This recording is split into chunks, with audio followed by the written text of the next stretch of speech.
Hello, welcome to tonight's story. Today we uncover why it sucked to be a hospital servant in 1300 AD. Picture this. It's the year 1300 and the morning bell rings across the grey stone walls of a medieval hospital. The sky outside is slate-coloured, the air thick with the scent of smoke, tallow and human sweat. Inside, the corridors echo with soft groans and whispered prayers. You are not a doctor, not even a monk. You are a servant, and your day is about to begin. In the medieval world, hospitals were not centres of cutting-edge treatment like today. They were part holy refuge, part poorhouse, and part hospice. Healing the sick was a spiritual act, not a scientific one. Most were run by monasteries or religious orders, and the people who did the heavy lifting, the lifting of bodies, of chamber pots, of soiled linens, were often low-born servants, apprentices, or penitent volunteers, hoping to earn their way into heaven one back-breaking task at a time. Your first chore of the day: empty the night jars. The patients have no plumbing. Each bed has its own ceramic pot, filled with the awful evidence of illness, watery stool, blood, and bile. Some jars have worms crawling at the bottom. You carry them carefully, quietly, outside to be dumped into the latrine pit. You gag more than once, but you don't dare make a sound. There is a vow of silence until Mass. Next, you're summoned to help with the laundry. Not in a machine, of course. You haul buckets of water from the well over and over, then dump them into giant cauldrons over the fire to boil the infected linens. Some are streaked with blood, others with black crusts from festering buboes. Boiling the cloth is supposed to cleanse it, though you've heard stories of plague passing even through steam. Your hands are cracked and blistered from the lye soap, and your skin always smells faintly of rot. Then comes the feeding hour. You assist the monks and nuns in distributing what passes for nourishment: barley broth, maybe a crust of rye bread, and sometimes, if the patient is dying, a sip of wine from the altar. You must help lift the heads of those who can't feed themselves. You feel their breath on your face, ragged and warm, sometimes foul with decay. You try not to breathe in too deeply. There are no antibiotics, no antiseptics. Wounds are cleaned with wine or vinegar. Pus is a common sight. Surgeons, if they're around, are more likely to use cauterizing irons than thread. And when it comes to treatments, the hospital relies on leeches, bloodletting, and prayers. You might be tasked with fetching the jar of leeches from the cool storage cellar. You hate that job. The leeches wriggle and stick to the sides of the jar, and once you saw one attach itself to a patient's eye socket. The nun who oversaw it claimed it was drawing out the bad humours. You're not sure if it worked. That man died 2 days later. Another patient is brought in today, a poor traveller, his face covered in a rash and his feet blistered raw. You and another servant help carry him on a stretcher, careful not to touch his sores. There's no diagnosis, no understanding of germs, but you've seen that rash before. A few days from now, the boy who sleeps in the cot next to him will begin coughing blood. There's a rhythm to the days, a soft chant of suffering that never quite stops. At Vespers, you scrub the stone floors on your hands and knees. You light candles and swing censers to hide the smell of the sick. The air is thick with incense, but it never masks everything. Some nights you're asked to sit with the dying, not to comfort them really, but to make sure they don't die alone. You kneel beside their bed, reading from a prayer book by candlelight, whispering verses even if they cannot hear you. When they pass, you alert the monk or nun in charge, and the body is wrapped, blessed, and taken to the cold stone mortuary. You've seen babies die and old women slip away in their sleep. You've watched a man scream and convulse until his heart gave out. No one ever seems surprised. Death is a regular guest here. And yet, despite all this, despite the agony and filth, you stay. Maybe because you have nowhere else to go. Maybe because you believe in salvation. Or maybe, just maybe, because in some small way, wiping a fevered brow or whispering a final prayer feels like pushing back the darkness.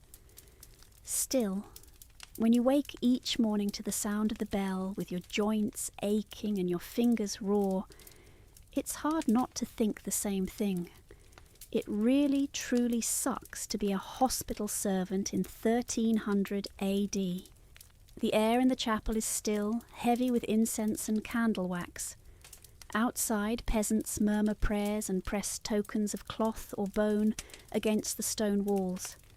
They wait for a glimpse, not of a relic, not of a miracle, but of a woman who bleeds. Her name is Catherine of Siena, or perhaps it's Christina the Astonishing, or maybe even Lidwina of Schiedam. In truth, the medieval world held many such women, fragile in body but strong in spirit, who were revered not despite their suffering but because of it. Women whose blood was said to heal, to cleanse, to bring the sick back from death's edge. You see, in the medieval Christian imagination, suffering was not merely endured, it was holy. The body could become a vessel of salvation, and some of these women, these mystics, these visionaries, took that belief further than anyone could have imagined. Let's walk slowly into the life of one such woman. She is young, barely past childhood when her visions begin. She sees Christ, not in dreams, but vividly in waking hours. He speaks to her, tells her to fast, to mortify her body, to bear the wounds of his passion. And so she does. She refuses food. Some claim she lives on nothing but the Eucharist. Her bones protrude. Her skin becomes paper thin, and then the bleeding begins, not from a wound, but from the hands, the feet, even the side. These are stigmata, the sacred marks of Christ's crucifixion. The people call her blessed. The monks and friars who attend her begin to collect her bloody linens. Her sweat, her tears, even the flakes of her skin are said to carry divine power. Pilgrims come by the dozens, then the hundreds. They sleep on the cold floor just to be near her. Mothers press sick babies to her bedside. The desperate whisper, touch her blood, and you will be healed. And sometimes it works. A man with scrofula, the king's evil, touches a piece of her veil, and within a week the boils shrink. A blind beggar claims to see light again after kneeling near her cot. A woman with an infected wound presses a cloth to the mystic stigmata and later swears the pus dried up overnight. Are these miracles? Hysteria? Coincidence? We may never know. But in the medieval mind, the answer is clear. Suffering draws the soul closer to God, and those who suffer purely, voluntarily, and with love can channel that holiness outward. But holiness came at a cost. The women who bled to heal others were often tormented by their own bodies. Lidwina of Schiedam was bedridden for decades. Her bones broke with no cause. She vomited blood, grew translucent with fever, and spoke of visits from angels. Her town believed her a living saint. Her family feared she might be possessed. Catherine of Siena fasted until her teeth loosened and her stomach collapsed. She offered herself to care for the sick, especially those shunned by society, lepers, plague victims, the terminally ill. She washed their wounds, even drank their pus. Yes, drank, not as madness, but as a selfless imitation of Christ's suffering. To her, revulsion was a test of devotion. Sometimes these women were praised by the church. Other times they were investigated. Priests questioned whether their visions were divine or demonic. Some were confined. Others, like Christina the Astonishing, terrified even the clergy.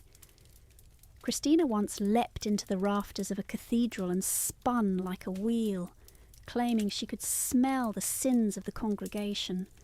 She threw herself into fires and emerged unburned.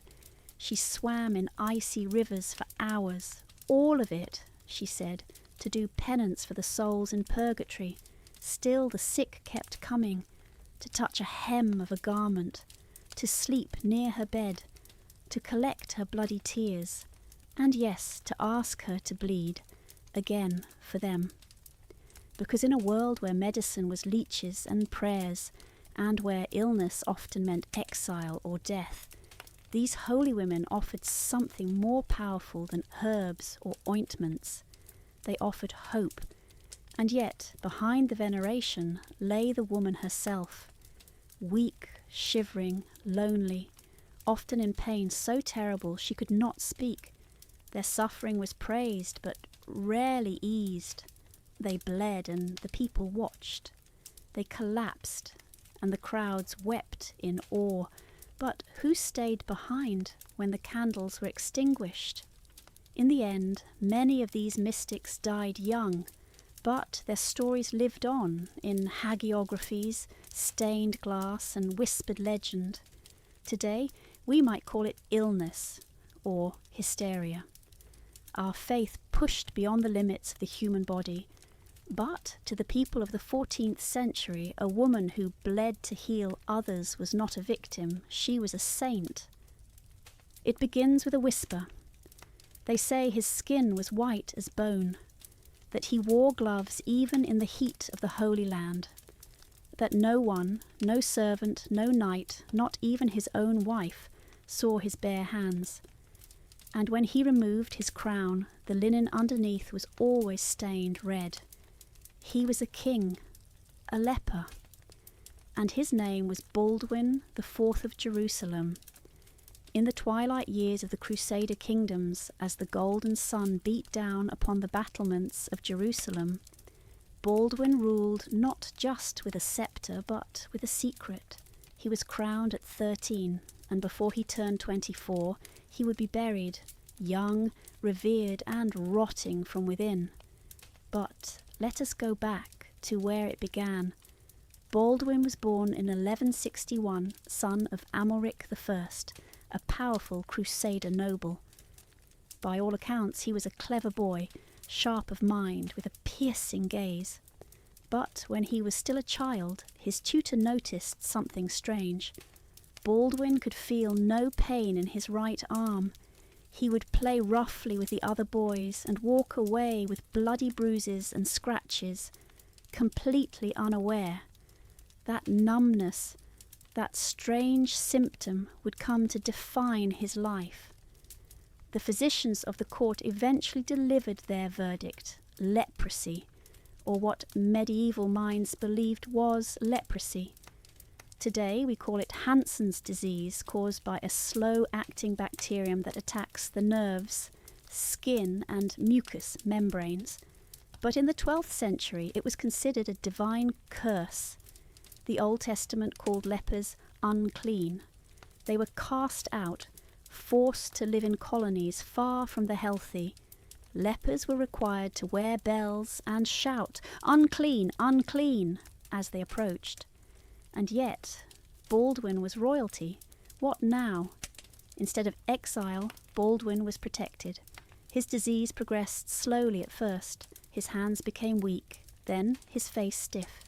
But his mind remained sharp. At the age of 13, he became king of Jerusalem, a throne precariously balanced between war and faith. He wore gloves. He wrapped his limbs. He learned to ride a horse with weakened fingers and lead armies from the saddle with numb legs. Yes, despite his illness, Baldwin was no puppet. In his late teens, he led his troops to victory at the Battle of Montgisard, crushing Saladin's forces with a fraction of the men.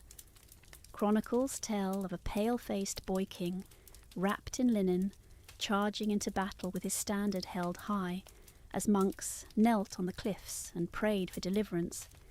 He was brave, he was strategic, and he was dying. By his early 20s, Baldwin could no longer walk without assistance. His face was disfigured, scarred and motionless. His fingers curled like claws. He could not hold a sword, and yet he ruled. Behind the scenes, Jerusalem's nobles schemed. They whispered about succession. Who would marry Baldwin's sister? Who would control the throne when the king's strength finally failed? Meanwhile, Baldwin planned. He named successors, dismissed allies who betrayed him, and refused to let his affliction strip him of authority. He would not be pitied, and he would not go quietly. There are strange legends around his final days. Some say he wore a silver mask to hide the decay of his face. Others claim his bed linens had to be burned each night, that his eyes wept blood, that he bled from his fingertips, that he could only sleep if the chapel bells rang until dawn. But we must be careful. Medieval chroniclers loved to mythologize, especially when it came to royalty. What we do know is this. Baldwin died in 1185, likely from complications of advanced leprosy. He was 24 years old. He had ruled nearly 11 years, and even in death, the mystery of the leper king lingered. Why was he not cast out, like so many others with the disease? Was it because he was king, or because he showed the world a different kind of strength? In the Middle Ages, hospitals treated lepers as lost causes. Many were locked away in leprosariums, lonely stone cells with barred windows, built far from the city walls. They were places of penance, not healing. Lepers were assumed to be spiritually unclean. Some even believed leprosy was a sign of sin, a punishment from God for lust or pride. But Baldwin challenged that belief. He ruled with dignity. He governed wisely. He led men into battle with a body that failed him, but a spirit that never did. And for the people of Jerusalem, that was a revelation. Some saw him as a living martyr, others as a symbol of divine endurance. And centuries later, historians still puzzle over him. How did he hide his illness for so long? How did he command respect in a culture that feared his touch? And why did the disease that exiled so many crown him instead? The leper king remains an enigma, a ruler whose skin betrayed him, but whose legacy never did. Soft candlelight dances across limestone walls. The scent of lavender, beeswax, and old herbs hangs in the air. A bell tolls in the cloister, echoing through the echoing halls of the abbey, and a hush falls over the infirmary. Here, in this calm, cloistered world, illness is met not with panic or exile, but with a quiet, sacred rhythm of care. This is not a city hospital full of groaning poor. This is not a leper house or battlefield tent. This is an abbey infirmary, and within these walls, healing is an act of faith, charity, and divine order. And yet, this is still the Middle Ages, and medicine now is as much about belief as biology. Let us step inside. You are not a peasant here. You are nobility, or perhaps a favoured monk, or even a wealthy donor to the church. You have fallen ill, fever perhaps, or a gouty foot, or something more mysterious, visions, trembling hands, a wasting that no one can name. You are led to a quiet cell off the main cloister, set apart from the bustling dormitory. It is dim but clean, a wooden bed with fresh straw mattress, a basin of warmed water. Candles flicker beside a carved wooden cross. Soon the infirmarian arrives, not a physician as we would know one today, but a senior monk or nun trained in the healing arts. Their hands are steady, their voice is soft. They ask no worldly questions, only, where does it hurt? How is your soul? Will you confess? Their tools are simple, an herbal poultice, a cup of boiled wine, maybe a salve made from marigold and lamb's fat, or a syrup steeped with poppy. The knowledge they use has been passed down through manuscripts copied by candlelight, the herbarium of Apuleius, the ancient Roman De Medicina, the healing recipes of Hildegard of Bingen, and yet, for all its simplicity, the care is gentle, consistent, reverent. The Abbey Infirmary is more than just a place for the sick. It is a sacred space of hospitalitas, the Christian duty to care for the body as well as the soul. For those of high birth or deep piety, this care can be surprisingly luxurious. Your meals are prepared with care, broth flavoured with sage, soft bread with honey, and, on holy days, even poached eggs or watered wine. A junior monk may sit by your bed and read the psalms aloud.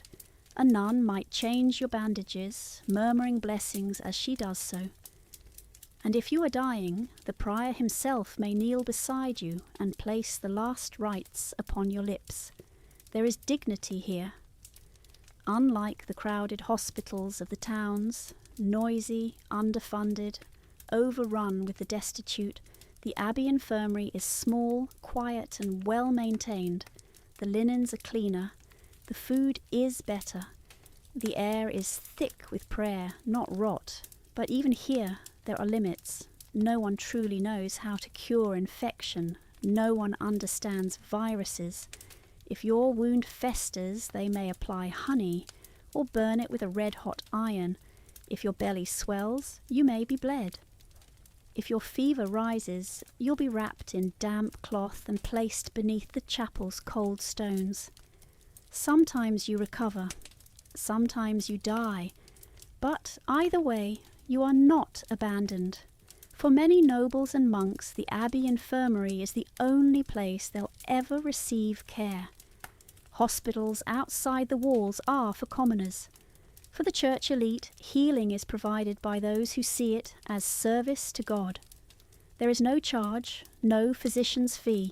The payment is spiritual: prayer, fasting, penance. Over time, some abbeys become famous for their infirmaries. Certain monks become legendary for their remedies. At Westminster Abbey, monks grew dozens of medicinal plants in carefully tended gardens. At the Benedictine houses, records of surgeries and detailed herbals were kept in scriptoria. Women in convent infirmaries, like those at the Abbey of Fontevraud, became skilled at childbirth and postnatal care. And occasionally, the Abbey offered one more service, a peaceful place to die. Monks who grew too old to chant, or nobles who could no longer ride, often spent their final weeks here, tucked into warmed beds, their hands curled around rosary beads, voices fading with each bell of the liturgical day. In the end, the Abbey Infirmary was not just a hospital, it was a bridge between life and eternity, between pain and peace, between body and soul. And for all its limitations, for the lack of surgery, the misdiagnosed fevers, the unknown causes of plague, there was something here that modern hospitals sometimes forget. Silence, compassion, a bed turned toward the chapel window so that the dying might watch the dawn. That'll be all for tonight's story. I hope you enjoyed and come back soon.